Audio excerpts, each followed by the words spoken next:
the most common answer, which is not wrong, is because basically kind of just restating the question. You say because they can't have more than 8 electrons, which in my mind is just kind of restating the question. I already said that they can't exceed an octet, and your answer was because they can't exceed an octet. They can't have more than 8 electrons. Why is it that the period 2L, and some of you gave a better answer than that, but why, for the rest of you, why is it that the period 2 elements can't exceed an octet, can't have more than 8 electrons in their outer shell?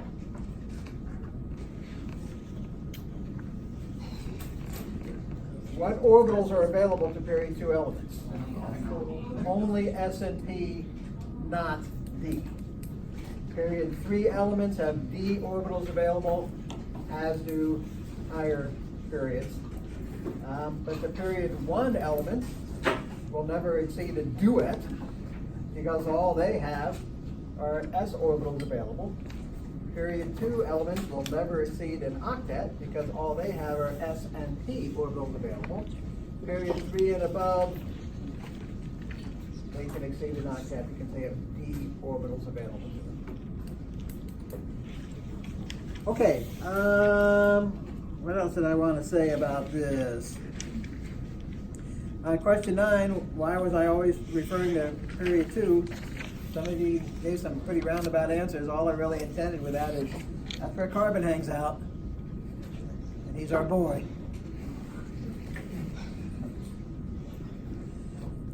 Okay, we talked some yesterday, so I don't want to talk some more, but make sure you focus on, drawing Lewis dot symbols and what resonance is all about.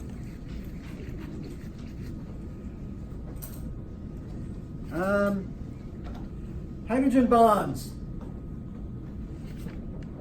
It wasn't clear to me if there was a good understanding of what hydrogen bonds are about. It wasn't clear to me that you didn't have a good understanding either.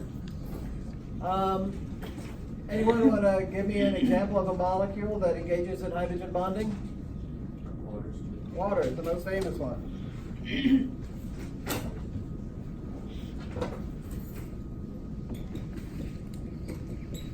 So where's the hydrogen bond in that water molecule?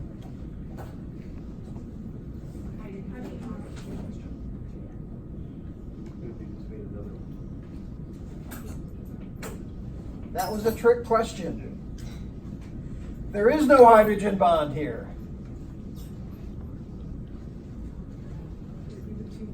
How do we know that water is capable of hydrogen bonding? Yeah, it has hydrogen bonded to a highly electronegative element. In Gen Chem, you were probably said oxygen, nitrogen, fluorine. Some people put chlorine on the list. Truth is, we don't much care about fluorine or chlorine here. They don't show up often. Their hydrogen bonding situations are not important enough for us. So oxygen and nitrogen are our guys here. So you have hydrogen covalently bonded to a highly electronegative guy. That is not a hydrogen bond. Some of you on your answer here basically said that, hydrogen bond, when you have hydrogen bonded to oxygen, nitrogen, fluorine. That is not a hydrogen bond. That is the condition for a hydrogen bond. Say something?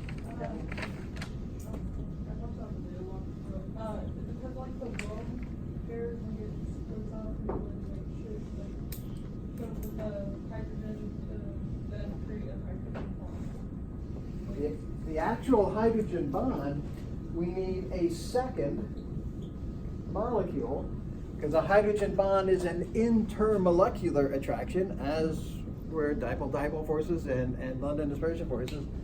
So the actual hydrogen bond is an electrical attraction between the hydrogen of one molecule that is covalently bonded to a highly electronegative element and the highly electronegative element of another molecule. So there's your hydrogen bond. It's an intermolecular attraction. Having hydrogen bonded to oxygen or nitrogen or fluorine or maybe chlorine, that's simply the condition that must be present in a molecule for it to be able to participate in a hydrogen bond. That itself is not a hydrogen bond. It's a molecular attraction. And some of you refer to a hydrogen bond as a weak attraction. Maybe. That's a relative term. Among intermolecular attractions, hydrogen bonds are the strongest. That's one of the reasons why they're probably the most important. Take that back. Definitely the most important. Intermolecular attraction. Because they are very strong, as intermolecular attractions go. Now the word weak is appropriate if we're comparing it to, say, a covalent bond or an ionic bond. Those are intramolecular attractions, the things that hold molecules together. But among intermolecular attractions, hydrogen bonds are the strongest. They're strong for two reasons. By definition, they involve a highly electronegative element, means someone with a significant partial negative charge, meaning the thing he's bonded to is going to have a significant partial positive charge. So no weenie partial charges here. These are significant partial positive charges. And they're also strong because hydrogen is so small. Those of you that have some physics under your belt know that electrical attractions are proportional to the charge on the things, but they're proportional to the distance squared. In other words, if you cut the distance in half, you've actually quadrupled the strength of the electrical attraction. So getting these atoms close together is actually more important in terms of having a strong intermolecular attraction than the actual charges on these things are. And hydrogen being so small can really snuggle up close to the highly electronegative oxygen of another guy. Okay. I guess those are the things that on the last page, delta G versus equilibrium constant versus the rate constant. Many of the groups, you're saying we have a spontaneous reaction. What can be said about delta G? Got to be negative. What can be said about the equilibrium constant? Some of you said it's got to be positive. The equilibrium constant can't ever not be positive. The equilibrium constant is concentration of reactants over concentration of products over concentration of reactants. Everyone raised to powers equal to their stoichiometric coefficients. There's no way you can have a negative concentration, so there's no way you can ever have a negative equilibrium constant. So it's not that the equilibrium constant has to be positive. The equilibrium constant is going to be large. It's certainly at least greater than 1 for a spontaneous reaction. And then what can be said about the rate constant? Not a darn thing. The rate constant has absolutely nothing to do with whether a reaction is spontaneous or not. Delta G, equilibrium constant, those are thermodynamic parameters, which you talked about in Gen Chem. The rate constant deals with what branch of chemistry?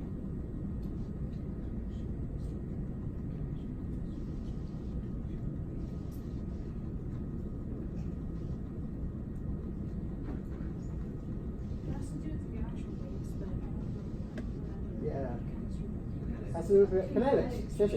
Kinetics. The rate constant is all about kinetics. Kinetics is how rapidly a reaction occurs, which is a very different thing as to whether it will occur spontaneously. A reaction being spontaneous and take zillions of years to occur. Okay. Any questions? Concerns? Comments? Complaints? Okay.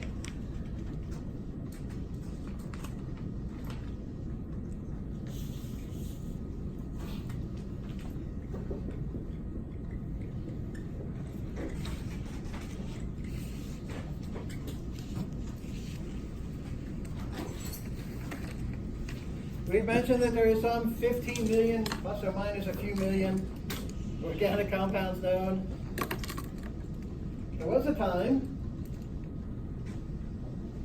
like 19th century, where a course in organic chemistry, the way it typically proceeded, take this compound, discuss what we know about it. Take the next compound, discuss what we know about it. Take the next compound, discuss what we know about it. That's how the courses were typically organized. Obviously, we can't do that today with 15 million plus. That would not work. What we have noticed is that there are certain groupings of atoms that occur frequently in organic compounds. If you can learn how that grouping of atoms behaves, then you will know something about any compound that has that grouping. Even if it's a compound you've never seen before. You've never seen this compound before. Maybe somebody just synthesized it for the first time. No human has ever dealt with this compound before. If it has this particular grouping of atoms that these compounds over here have, you know what that grouping does there? That's going to tell you something about how this molecule behaves. Such groupings we refer to as functional groups. There are a number of them that are important. We're going to go through a list today. And yeah, you just need to know them. You just need to know them. There's kind of no way around not knowing them. We want to start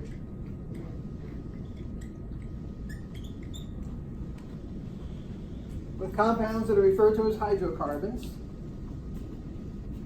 What's a hydrocarbon? Anybody know?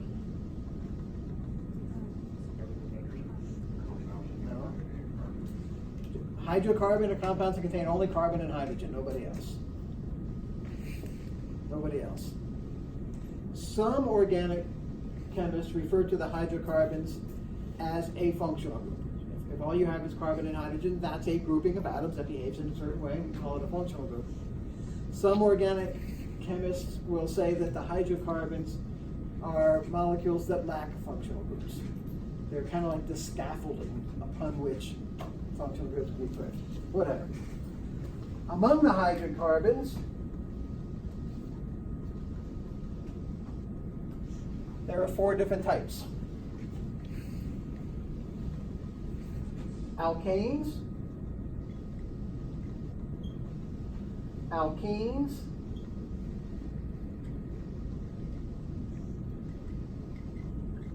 alkynes, and logically, aromatic.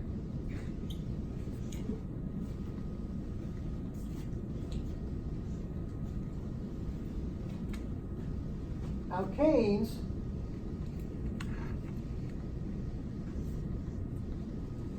no carbon-to-carbon double bonds. That's what distinguishes them. So no pi bonds. Alkenes do contain a pi bond, or a carbon-to-carbon double bond. Alkynes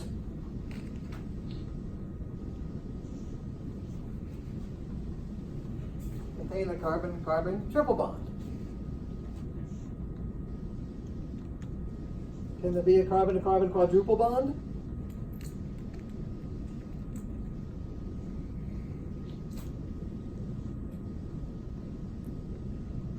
I suppose in theory there could be carbons capable of 4 bonds, so one carbon could be 4 bonded to another one.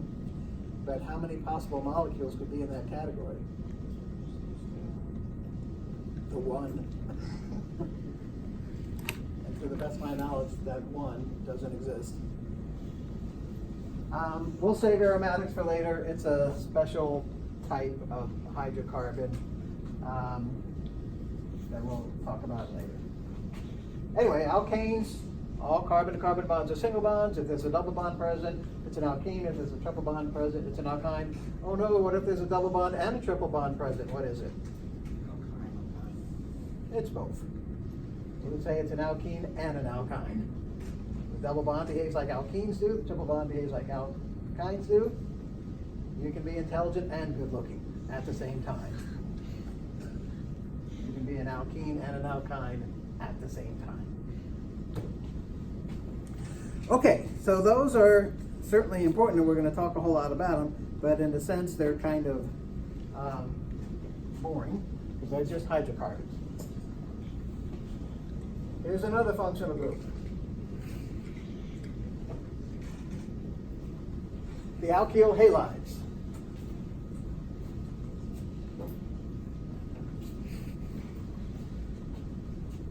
An alkyl group is an alkane minus a hydrogen. So if it's minus a hydrogen, something has to occupy that bond. And the alkyl halides, it's a halogen that's occupying that bond. We symbolize the alkyl halides typically this way. And uppercase R is the symbol that's used in organic chemistry to mean more or less whatever. In this situation, it means some alkyl group. So, examples of an alkyl halide, we could simply have methane, where one of the hydrogens is missing and there's a bromine there instead. That's an alkyl halide. Or there's an alkyl halide. The alkyl group being the alkane that is missing a hydrogen, the hydrogen being replaced by a halide, hence alkyl halide. The symbol R is a placeholder symbol, meaning we're not being specific. In the case of alkyl halides, it represents an alkyl group. As we're going to learn, R can sometimes mean literally anything at all. Sometimes there are restrictions on what R can mean. There are no rules that I can give you as to what R is or is not. It's just the letter that is used when we're not being specific. You will quickly learn under what circumstances R can be what. We'll learn some of that today. Okay, alkyl halides.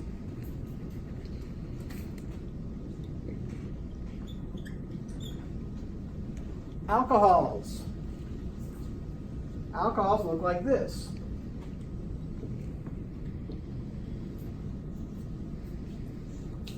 An OH group bonded to an alkyl group.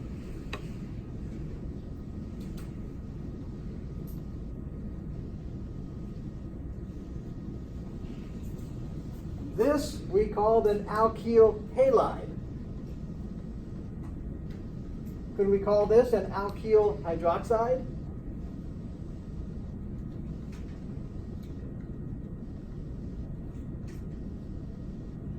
Be careful.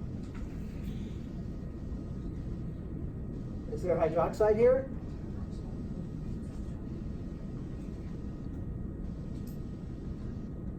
Be careful. What is hydroxide? OH minus. Hydroxide is an anion. Is there hydroxide here? No. No.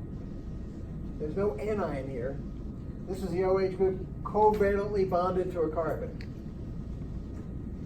So we don't call this hydroxide. This is called a hydroxyl group. Or you're going to love this.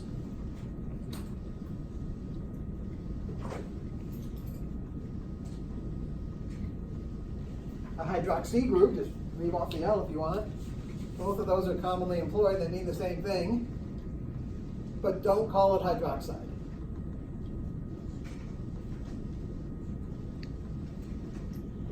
Okay, when I say we need to know the functional groups, I need to be up here just casually saying the word alcohol and have the security that all of you know that we have an OH group covalently bonded to a carbon. That's what's going on.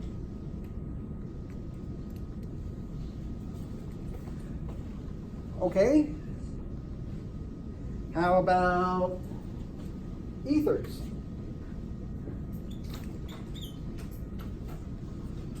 Ethers look like this. An oxygen sandwiched in between two alkyl groups. I put a prime on this alkyl group simply to indicate that this alkyl group doesn't have to be the same as this one. That's all I'm doing there.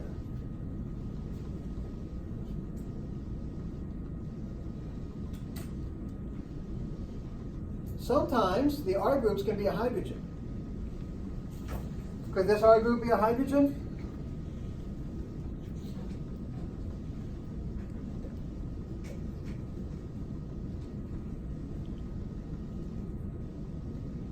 Okay, let's back up.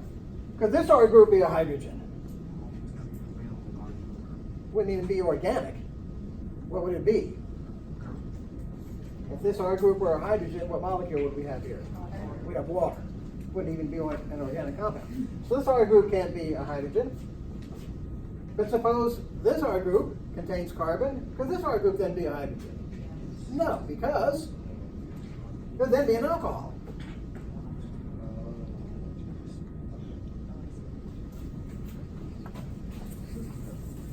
And that having been said, it is useful to think of the alcohols and the ethers as being substituted waters. By substituted, we mean hydrogen has been replaced by something else. Take a water molecule, replace one of the hydrogens by some carbon containing something or other, you've got an alcohol. Take a water molecule, replace both of the hydrogens with some carbon containing something or other, and you've got an ether. How about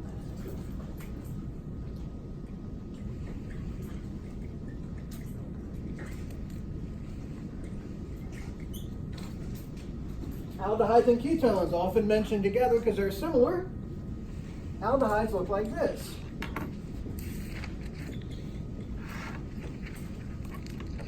They have a carbon that's doubly bonded to an oxygen. Ketones look like this.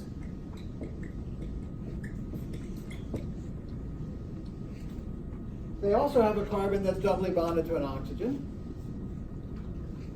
But in an aldehyde, there's a hydrogen bonded to this carbon over there in two R groups. Could this R group be a hydrogen? Turns out, yes, it can. I mean, we still have a carbon here, so it's still an organic thing. And in fact, if this R group were a hydrogen, this would be probably the only aldehyde you've ever heard of before, formaldehyde. Could this R group be a hydrogen? No, because then we'd have an aldehyde. So these both have to be carbon containing something or others. A useful way to think of the difference between aldehydes and ketones is that this carbon doubly bonded to an oxygen, in the aldehyde, it's at the end of a chain. It's the last carbon. Can't be another carbon. Whereas here, the carbon that's doubly bonded to an oxygen is not at the end of the chain. It's somewhere in the middle of the chain. And this particular thing, a carbon doubly bonded to an oxygen, whether it's at the end of a chain like an aldehyde or the middle of a chain like a ketone, this is referred to as a carbonyl group.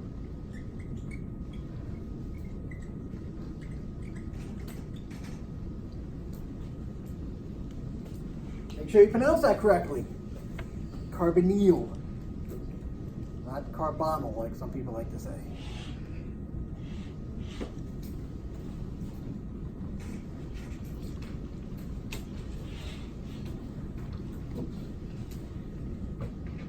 How about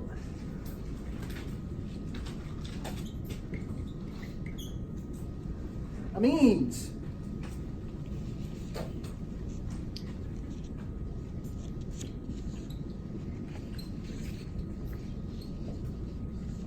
Amines contain nitrogen.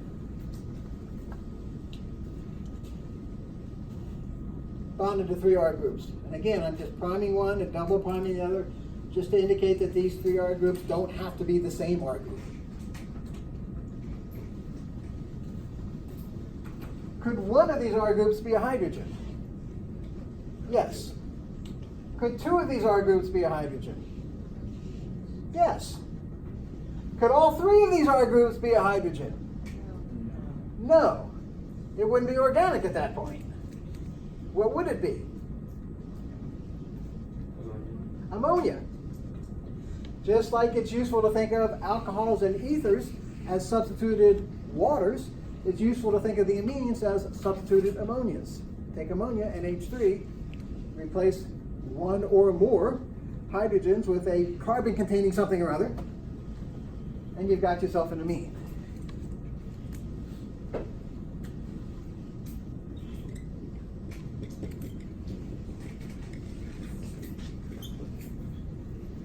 Carboxylic acids, important functional group.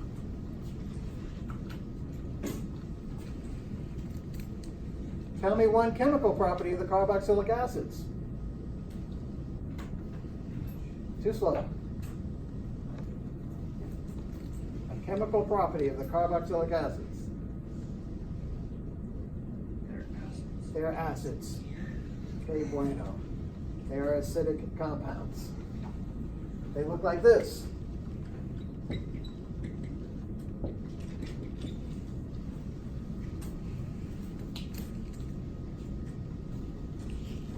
Could the R group there be just a hydrogen? Yeah, turns out it could. Is that a question? Or? Turns out it could. I mean, we still have a carbon there. Still organic. Okay, here's something you're not going to like. We have an OH group covalently bonded to a carbon, but this doesn't behave at all like an alcohol does. This is not an alcohol.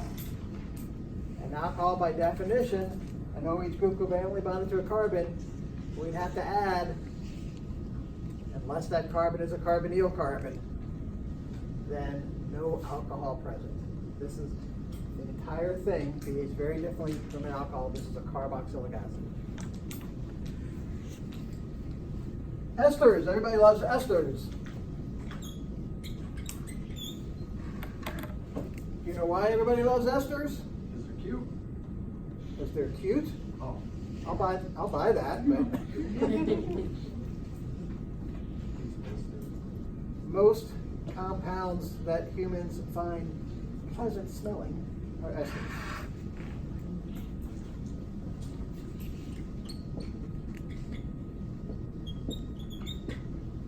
They look like that.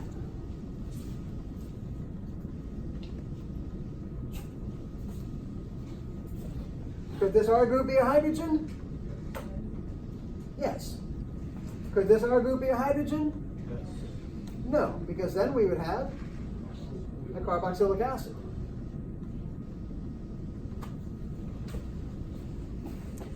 How about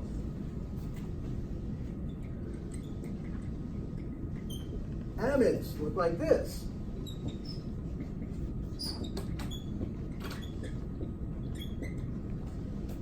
They're a lot like esters, only there's a nitrogen bonded to the carbonyl carbon instead of an oxygen. And because nitrogen can have three things bonded to it, we have to have two R groups on it, with just the one R group on an oxygen here, because you can only have two things bonded to him. Could this R group be a hydrogen? Yes. Could this guy? Yes. Could this guy? Yes. Could all three? Yes.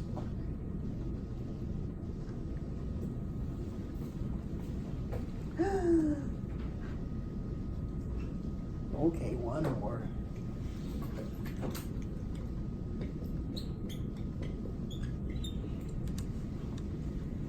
Nitriles look like this.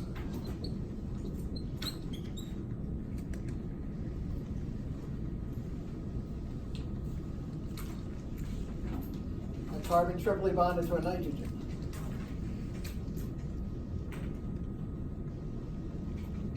They actually behave quite a bit like aldehydes and ketones do.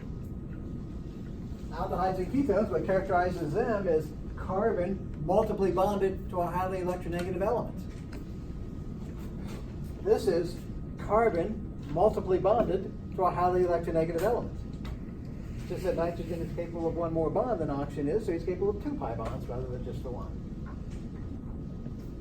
Okay, there are more than this, but this will do for now. So try and cram these into your head, whatever you do to memorize stuff.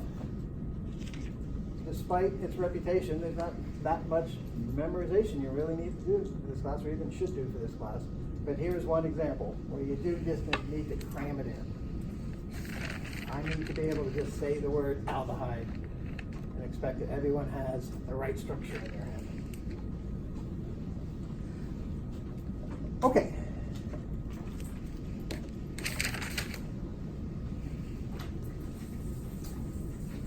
At the end of chapter 2, you've probably noticed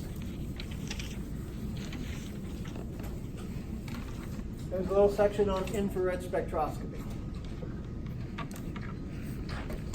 So let's talk a little bit about that.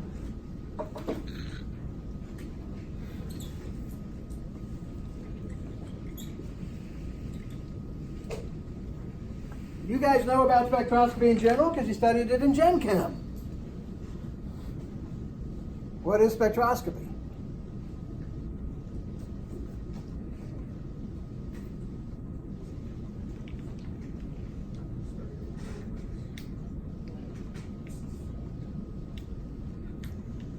I'm hearing a lot of murmuring, but no actual words.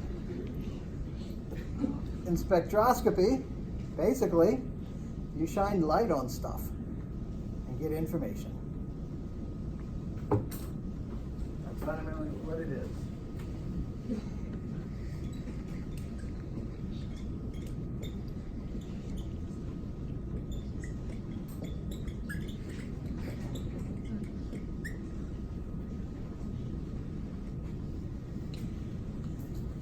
What light you shine and what info you get depends upon the type of spectroscopy you're doing. The spectroscopy that I know you're familiar with is UV vis spectroscopy. In UV vis spectroscopy, what light are we shining on stuff? UV and vis, the ultraviolet and the visible. What happens when you shine ultraviolet and visible light on atoms?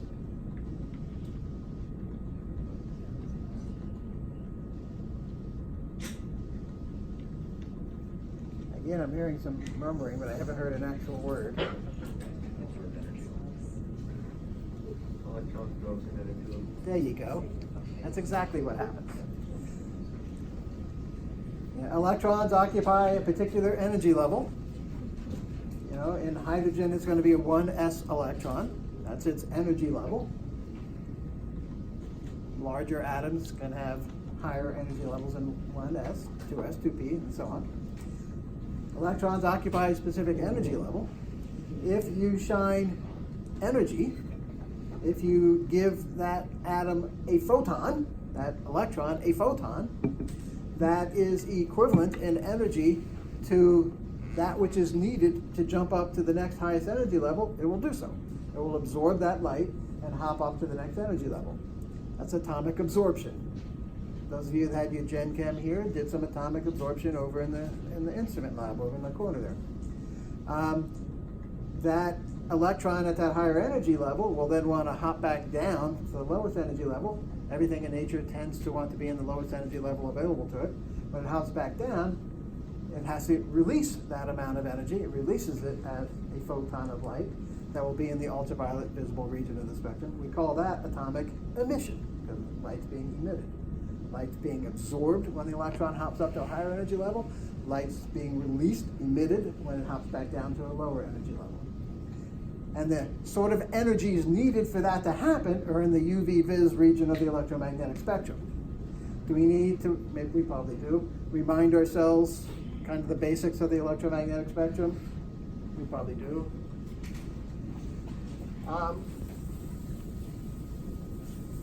So when we use a word like light, we don't just mean what these particular instruments are sensitive to. We mean anything that represents an oscillating electromagnetic wave traveling through space 3 times 10 to the 8th meters per second. We can have down here at the very low energy light. Low energy is the same thing as saying what in terms of, say, wavelength. long wavelength. It's the same thing as saying what in terms of frequency.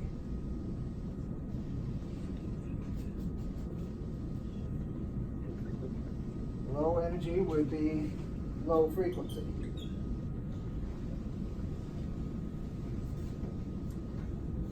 Down here we have things like radio waves.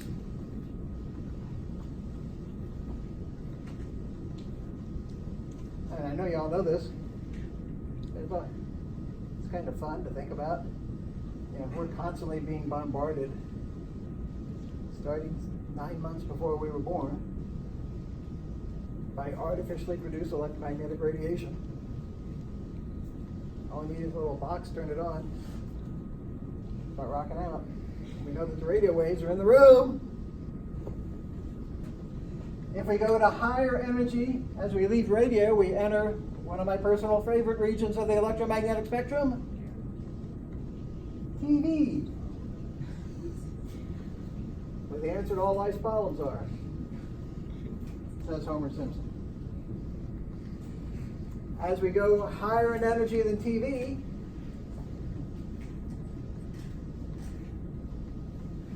another personal favorite,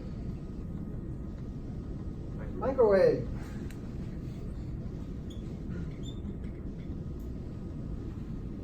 This is not particularly relevant to organic chemistry, but how do microwave ovens work?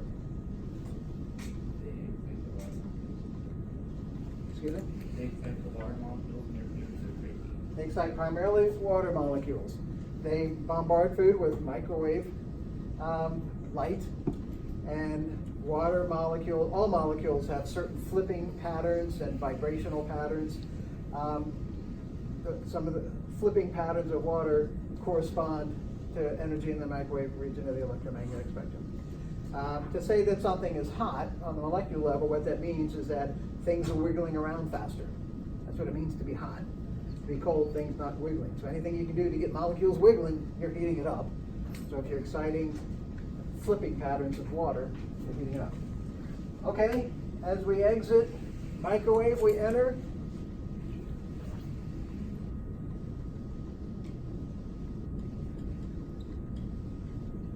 the infrared.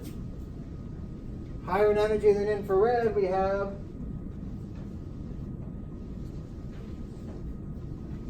a personal favorite for all of us, the visible. Higher in energy than the visible, we have ultraviolet. Higher in energy than ultraviolet, we have, typically enter the X-ray region here, keep going, the gamma ray region. So this is the high energy end, or the short wavelength end, or the high frequency end, the electromagnetic spectrum.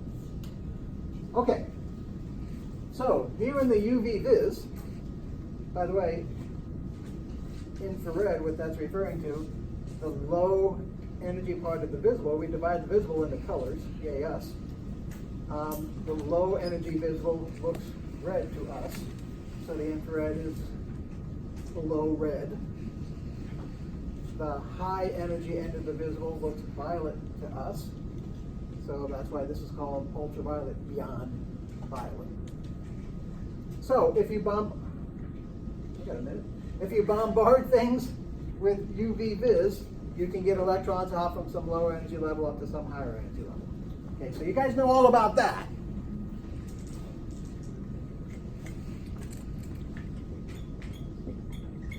What we need to talk about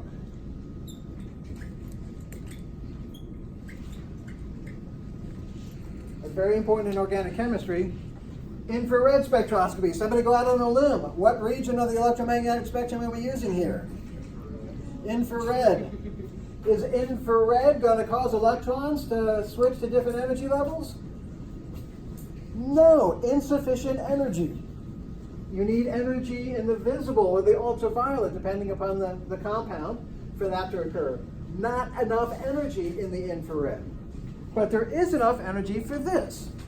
Forget about electrons jumping around. Infrared isn't going to affect that in any way at all. But every bond has some motion associated with it. Unless we're at absolute zero temperature, which of course we never will be, only then could we have immobile atoms bonded together. Otherwise, they're going to be moving relative to each other. Most famously, this sort of motion. They're staying bonded, but they're vibrating. It's referred to as a stretching motion. They can do things like this, they can do things like this, all sorts of things they do. But mainly, this is the most important one. Well, there's energy associated with this. Especially if the atoms have different electronegativities. So we have charges here. It takes energy to separate charged particles. It releases energy to bring those things closer together. So we're undergoing energy changes by doing this. It turns out that the energies involved are in the infrared region of the electromagnetic spectrum. Infrared photons have energy corresponding to the energies involved in bond vibrations. So if you have a molecule, two atoms, a bond, vibrating like this, and you bombard it with infrared radiation equivalent in frequency to the frequency of vibration, what's going to happen is it's going to start vibrating with greater amplitude. So we can see, if we shine infrared light at some molecule, and we see a particular frequency of infrared gets absorbed, that means there was a bond in that molecule that corresponded to that frequency. Just like with UV vis. If you shine UV vis at an atom, and a particular frequency of that UV vis, we can talk about in terms of frequency or wavelength or energy, doesn't matter, a particular frequency of that UV vis gets absorbed, that corresponds to an electronic jump. In infrared, a particular frequency that gets absorbed corresponds to a bond vibration in there. So infrared can tell you what bonds are present.